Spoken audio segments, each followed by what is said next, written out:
J'appelle à cette tribune Madame Hénonin, qui nous vient... C'est un petit côté...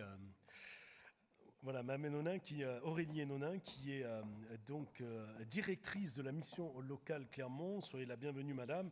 Et votre structure a même reçu, d'après ce que j'ai pu lire, un prix de l'innovation organisationnelle pour une action qui réunit 2 conseillers de la mission locale et 2 médiateurs sociaux du centre social implanté dans un quartier de la politique de la ville, à Clermont, donc le quartier du Sable. Vous m'arrêtez, vous rectifierez après, peut-être que je dis des bêtises.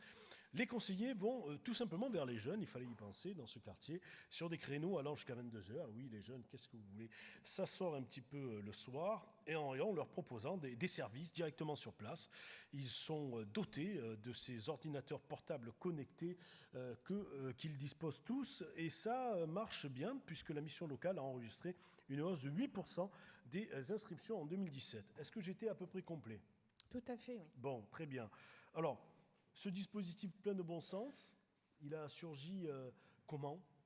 Eh bien, finalement, assez naturellement, puisque cette action, elle s'inscrit plus globalement dans un plan d'action mené sur le Clermontois, pour les jeunes habitants des quartiers politiques de la ville, donc le quartier des Sables, effectivement.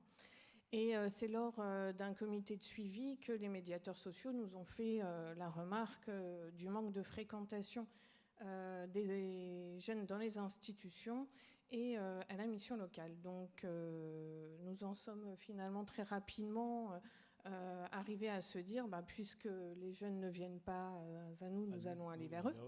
Voilà. Et donc, nous avons imaginé finalement très rapidement cette intervention au sein du quartier. Donc, 2 conseillères de la mission locale accompagnées de 2 médiateurs sociaux qui sont allés à la rencontre des familles. Donc, préalablement, bien sûr, nous avons fait valider cette action par les élus locaux, qui ont été ravis, et puis ça s'est très rapidement mis en place. Donc cette intervention, elle s'est déroulée finalement en 3 temps. La première partie de la soirée, donc c'était une soirée du mois de juin, il fallait que la météo soit au rendez-vous pour aller rencontrer les jeunes en bas des immeubles. Donc la première partie de cette soirée s'est déroulée à la sortie des établissements scolaires.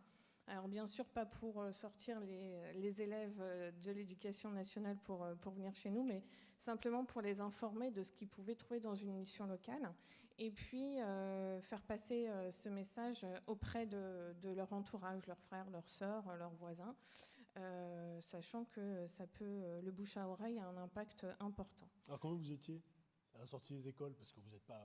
la mission locale, elle est composée de combien de personnes à peu près? Alors nous avons 2 établissements scolaires en fait à proximité.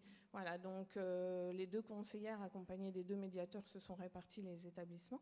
Et puis ils ont ensemble échangé avec ces jeunes sur le chemin du retour en fait. Voilà.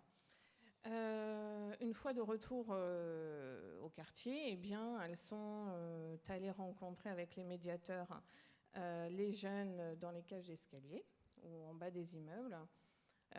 Donc là, l'idée, c'était bien sûr de les réconcilier avec les institutions, leur faire part de leurs droits et puis leur présenter l'offre de services de la mission locale.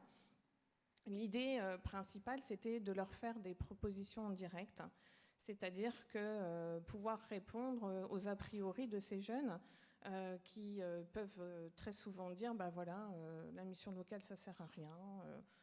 Donc là, l'idée c'était effectivement, grâce à leur matériel informatique, de leur faire des propositions d'emploi ou de formation, des informations-formations en direct. Et donc les jeunes sont repartis avec des offres d'emploi. Voilà. Alors c'était finalement un prétexte pour les faire revenir à la mission locale dès la semaine suivante, où nous avions préalablement organisé des ateliers techniques de recherche d'emploi pour les accompagner sur le CV et la lettre de motivation. Donc ça a été relativement efficace. Et puis Sur le troisième temps de cette intervention, les médiateurs avaient préalablement identifié des familles avec des jeunes en difficulté.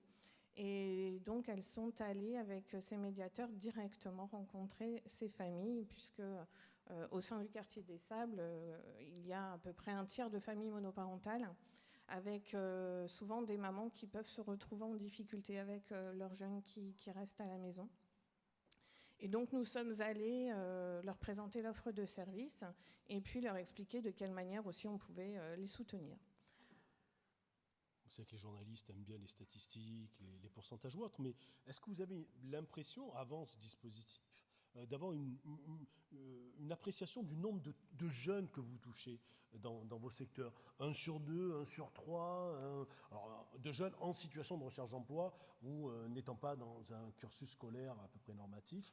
Donc voilà. Est-ce que c'était le constat de base finalement qui a motivé votre démarche en me disant c'est pas possible, on a des solutions pour eux et ils ne les connaissent pas?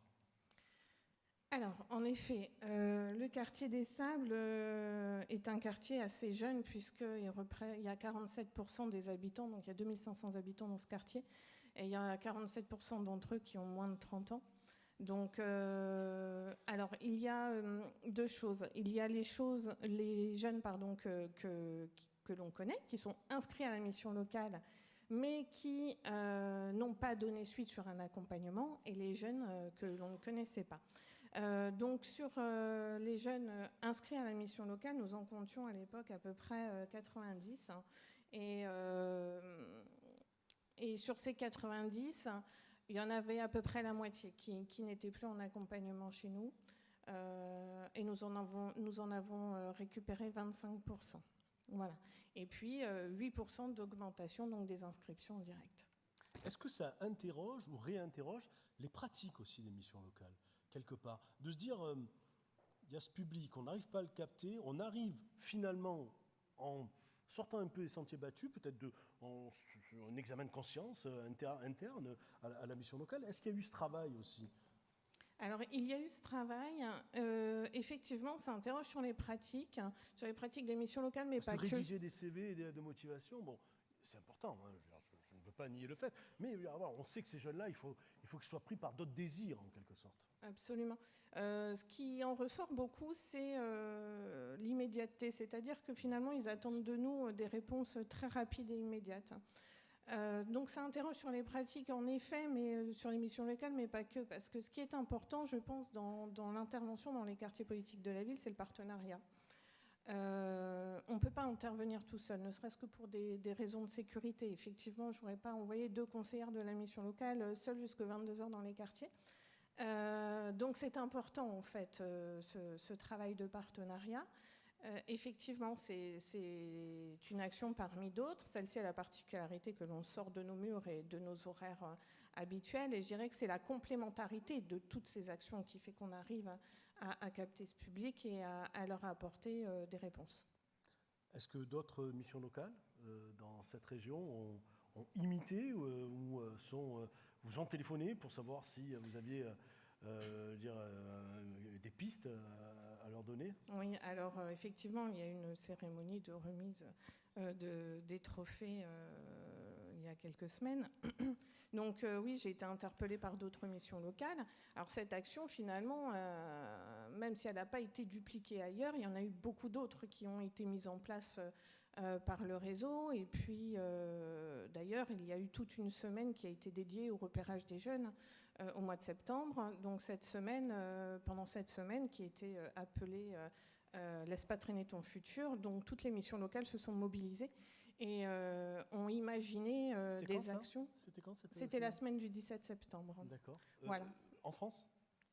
Au niveau régional. Au niveau régional, dans la région des Hauts-de-France.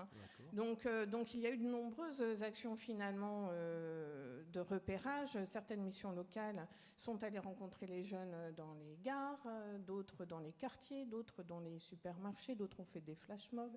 Voilà. Donc plein d'actions innovantes et qui sortent un petit peu. Ce prix-là dont je parlais, ce trophée, c'est qui vous l'a remis? Donc il a été remis par la REFI, qui est notre tête de réseau régional. D'accord, Voilà. très bien. Des questions à Mme Hénonin, peut-être, dans le public. Je fais confiance à Morgane Petit, à Gwendoline Lecotte, que je cite d'ailleurs, et qui ont été les chevilles ouvrières, et qui sont, puisque on est loin d'avoir terminé cet après-midi-là, mais je veux dire de cette rencontre-là, si jamais vous avez des questions à poser, n'hésitez pas, elles repéreront vos doigts levés et vous feront parvenir le micro. Donc merci beaucoup pour toutes ces précisions. Madame Hénonin,